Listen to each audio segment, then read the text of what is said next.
02. Arte del Antiguo Egipto. Cerca del 3000 al 30 a.C.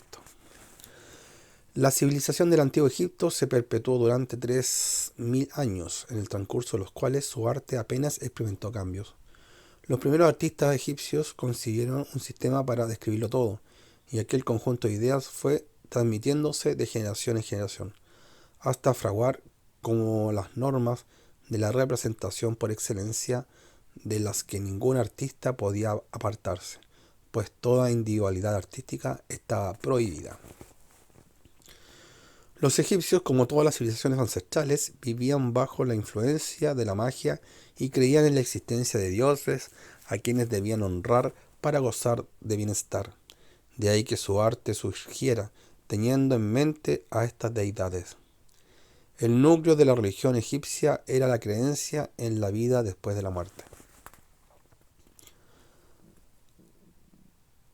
Arte para los difuntos. Gran parte del arte egipcio se creó para tumbas y no para ser contemplado en vida, de manera que pese a que resultara atractivo a nuestros ojos, no era tal su intención, sino una muy distinta. Encontramos una pista en el término egipcio para nombrar al escultor, el que mantiene con vida. Tal era el papel de todos los artistas egipcios de la antigüedad: no adornar ni embellecer ni traer suerte a los vivos, sino ayudar a los muertos, ricos, a alcanzar la otra vida, ser aceptados por los dioses y una vez allí disfrutar de su tiempo tal como lo habían hecho sobre la tierra. De ahí que las tumbas se decoraban con objetos cotidianos y escenas que representaban la actividad terrenales del difunto.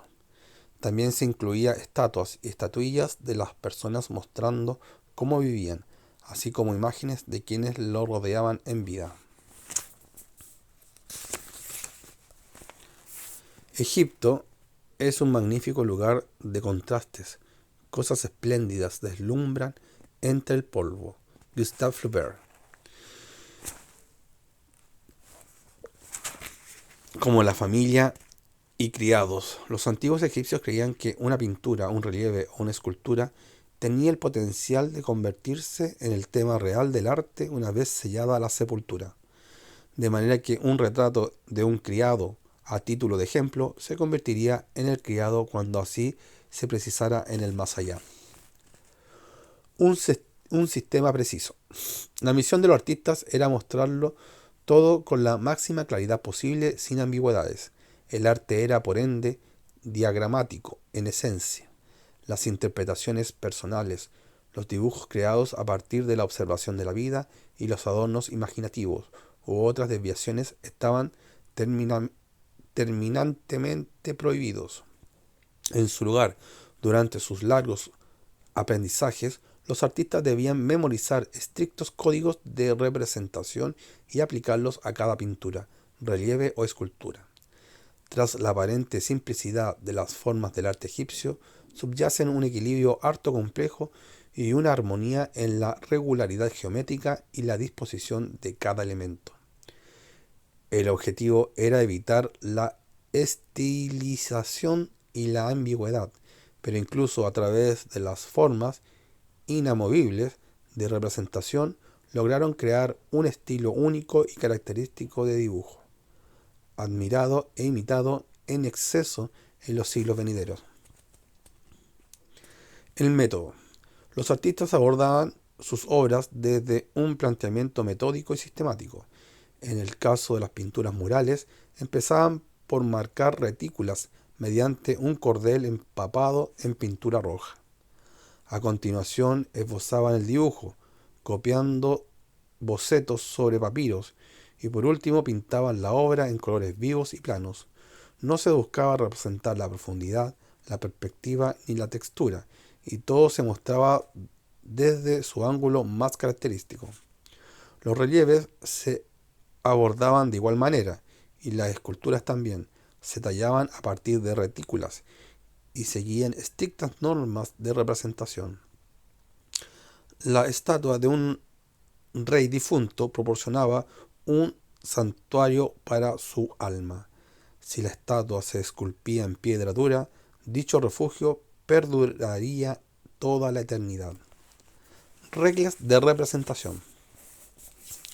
Además de representar las extremidades y los rasgos faciales de sus ángulos más identificables, la importancia de las personas se reflejaba mediante su tamaño, de tal manera que, por ejemplo, los hombres eran más grandes que sus esposas, y ambos a su vez eran más grandes que sus criados. Las mujeres solían retratarse en actitud pasiva, mientras que los hombres asumían papeles más activos. Las figuras masculinas se coloreaban con tonos marrones, rojizos, oscuros, mientras que las femeninas se retrataban en amarillo claro. Los objetos como por ejemplo árboles, casas o barcos se dibujaban desde una perspectiva lateral y los ríos y los peces desde una cenital. Existían reglas rigurosas relativas al aspecto de cada deidad, había más de 2000, y en la pintura se incorporaban símbolos que supuestamente los dioses entendían, como el escarabajo, emblema de la creación, y la rana y el pato, símbolos de la fertilidad. La estatua, sentadas, siempre se esculpían con las manos sobre las rodillas y las erguidas con un pie delante del otro. Al igual que la pintura y los relieves, la escultura se guiaba por reglas predefinidas y no por hechos ópticos, de manera que las estatuas reales apenas representan rasgos personales. La permanencia era más importante que el naturalismo. Así los egipcios creían que podían dejar al difunto, normalmente un faraón, sellado en su sepulcro. Los dioses entenderían todas las imágenes, los rezos, los hechizos y las ofrendas y conducirían al muerto a la otra vida convertido en inmortal. Tres aspectos. El arte de los egipcios se inició tal como continuó. No hubo un periodo inicial de concepción y solo se produjo un cambio de estilos en toda su existencia. El arte de las primeras etapas era tan competente como el de los últimos tiempos y perfectamente comparable. Surgía de las tres preocupaciones capitales de la cultura: la religión, la muerte y la importancia de adaptarse a las prácticas establecidas. La idea en síntesis: el arte ayudaba a los difuntos. El rey Akenatón. En el 3000 años, solo un faraón intentó cambiar la religión y el arte egipcio. Su creencia monoteísta en Atón, fuente de la vida y la luz, llevó al rey Akenatón a alentar a los artistas a concentrarse más en la vida que en la muerte y crear imágenes naturalistas más relajadas. Sin embargo, este periodo fue efímero. Los sacerdotes y los ancianos tildaron tales cambios de herejía, y tras la muerte de Akenatón, durante el reinado de su yerno Tutankamón, se reinstauraron las reglas egipcias del arte. Con todo, en estos escasos años, el arte fue más individual que el producido durante el resto de la historia del Antiguo Egipto. Pinturas funerarias egipcias. La tumba de la reina Nefertari es paradigmáticamente de los sepulcros de la época. Decoraba con textos religiosos y relieves pintados de momentos de la vida de la reina. Tenía el cometido de facilitar su transición al otro mundo. Pintada alrededor de 1255 a.C., esta imagen la retrata jugando a un juego de mesas y acata las convenciones del retrato.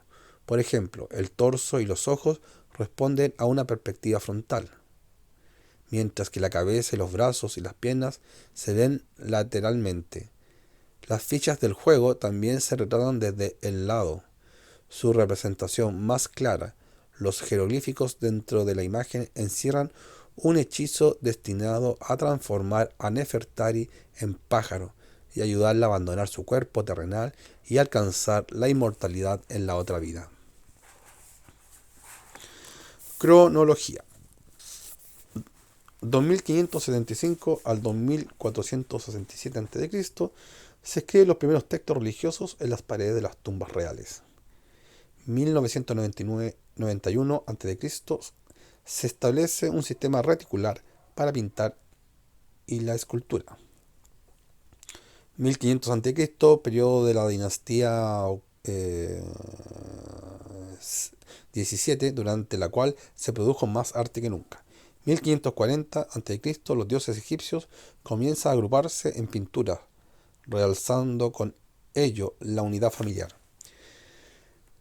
Entre 1352 y 1336, reinado de Akenatón, quien traslada la capital y cambia la religión y el arte.